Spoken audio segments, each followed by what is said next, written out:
Saya memperhatikan politik, terutama bagian dungunya yang saya perhatikan tuh. Jadi enggak, saya bukan orang politik itu. Saya mau terangkan soal ini, saya balik pada hal yang betul-betul konsepsional. Saya ngajar metodologi 15 tahun.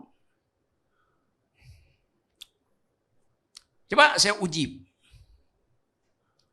Kalau ILC mau bikin survei dengan pertanyaan, bolehkah orang dungu memimpin lembaga survei? Entah mau online, entah mau tetap muka, tapi itu. Karena kita mau tahu boleh nggak orang dungu memimpin lembaga survei. Dan kita terkejut ternyata 73% responden mengatakan boleh. Siapa yang mau larang? Kalau kita periksa kenapa boleh? Ya karena respondennya dungu. Masuk akal nggak? Itu banyak terjadi. Itu yang disebut sebagai Stockholm Syndrome. Yang kadang-kadang orang terpaksa memuja si pembohong itu untuk dapat insentif batin itu. Saya lanjutkan lah. Saudara Burhan juga mensurvei ide 3 periode. Temuannya naik dari 27 ke 33, mungkin sekarang udah 35%, orang setuju 3 periode. Bagaimana kalau dia naik sampai 73%? Pak Jokowi bilang terima kasih, kalau begitu saya akan maju terus. Hasil survei.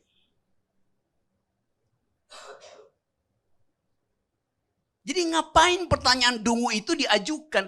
Kan konstitusi bilang nggak boleh 3 periode. Jadi ngapain dipaksa untuk menggugah demagogi responden itu?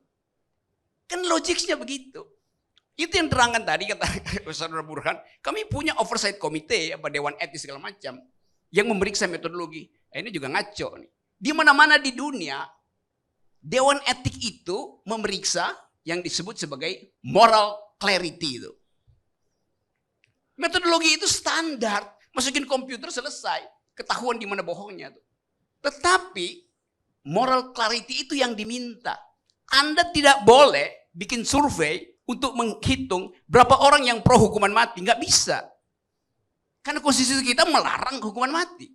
Anda nggak boleh bikin survei untuk menentukan bangsa ini mau lanjut apa enggak. Nggak boleh bikin survei itu. Kalau udah final nggak boleh. Jadi logikanya begitu tuh. Kalau saya pakai istilah teknisnya tuh, ada hermeneutic of confirmation, ada hermeneutic of suspicion itu. Sekarang misalnya, kita mesti suspicious, kita mesti curiga, kenapa angka 73 itu diucapkan oleh Kompas dan oleh Burhan.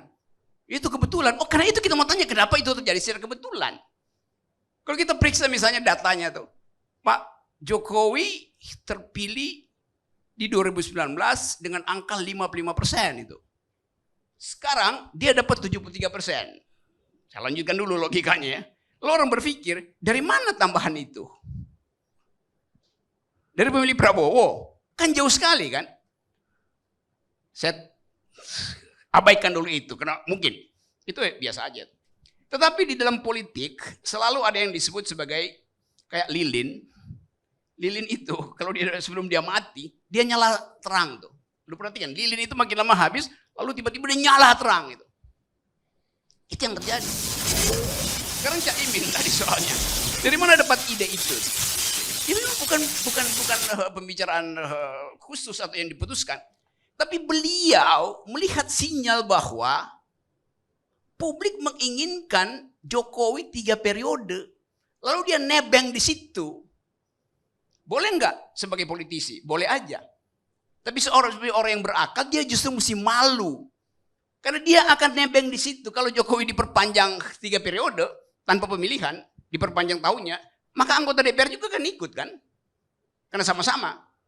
Mesti dia malu. Karena dia akan dapat tambahan kekuasaan yang tidak berdasarkan pilihan rakyat. Padahal demokrasi bilang, undang-undang dasar kita bilang, semua pemerintahan, semua dalam segala level harus dipilih secara demokratis. Artinya ada pemilihannya, bukan ditunjuk dan diperpanjang. Mesti Caimin malu. Dia kan mesti, loh kok saya dapat sesuatu yang tanpa saya bekerja tuh. Itu yang disebut moral clarity itu. Kejernihan moral di situ tuh. Jadi sekali lagi, kalau kita mau main-main dengan teori, kita bisa dederkan di situ semua teori. Tapi kan pembicaraan kita sekarang ini kan soal teknis politik aja. Padahal kita mau lihat bangsa ini bagaimana bertumbuh. Kalau dihipnosis terus, Kompas tiba-tiba bilang, ya ini hasil survei. Lo Anda itu Kompas, Anda mesti berpikir kenapa hasil survei Anda berbeda dengan fakta bahwa daya beli turun. Nilai tukar petani turun, korupsi naik itu. Kan dia mesti terangkan kan. Itu yang disebut sebagai hermeneutic of suspicion. Jurnalis dia mesti curiga kenapa begitu. Tapi dia bilang ini hasilnya, kita sajiin datanya aja. Nah itulah contoh dari Kompas, sebuah media yang mediocre. Gak mau bertanggung jawab terhadap kecemasan publik. Ya kan survei bilang begitu. Jadi tanya pada siapa? Tanya pada komputer.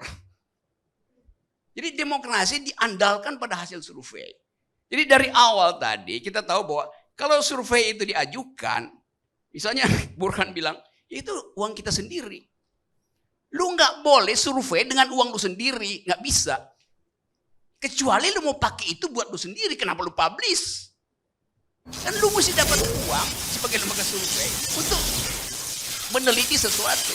Kalau sebenarnya ya itu public service kita, nggak ada survei yang bersifat public service tapi untuk kepentingan sendiri tapi dipublish itu kan.